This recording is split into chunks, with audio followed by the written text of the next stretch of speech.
Lawi Imam Ghazali nguningakeun lamun anjeun iman ka Kangjeng Rasul tinggal teh kumaha aja ciri-cirina tanda-tanda umat Kangjeng Rasul teh. Tanda-tanda ti Kangjeng Rasul iman Kangjeng Rasul teh. Saur Imam Ghazali hiji umat Kangjeng Rasul mah sok mikanyaah kadulurna seperti mikanyaah kadirina sorangan. Beunanya wihan deui. Saur Imam Ghazali nomor kahiji cirina umat Kangjeng Rasul mah mikanyaah kadulurna sorangan seperti mikanyaah kana dirina sorangan.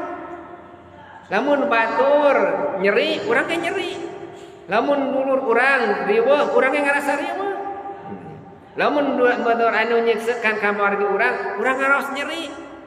Kal jasadil wahid sapri jasad.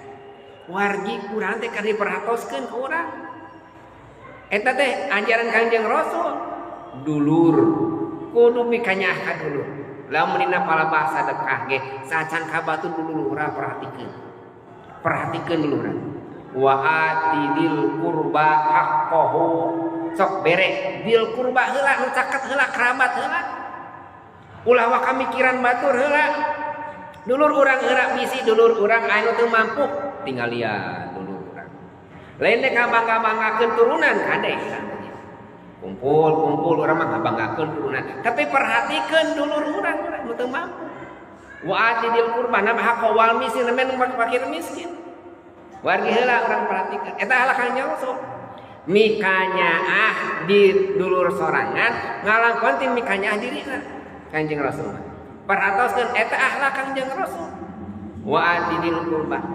Upami urang berhatoskeun ka wargi urang ku anjeun, engke nu pandan nu saya bakal merhatoskeun ka wargina ku anjeun. Urang masuk tibalik. Dulur jadi batur, batur jadi dulur. Ka dulur tadi perhatikeun. Perhatoskeun dulur heula wargi heula. Perhatikeun wargi urang gaduh raka. Urang kana bisi nu teu sakola perhatikeun budak urang teh dulur heula sacan batur teh akhlak junjunan kitu teh. Jadi lamun urang umat Kangjeng Rasul perhatikeun dulur sorangan seperti merhatikeun diri ku anjeun. Terus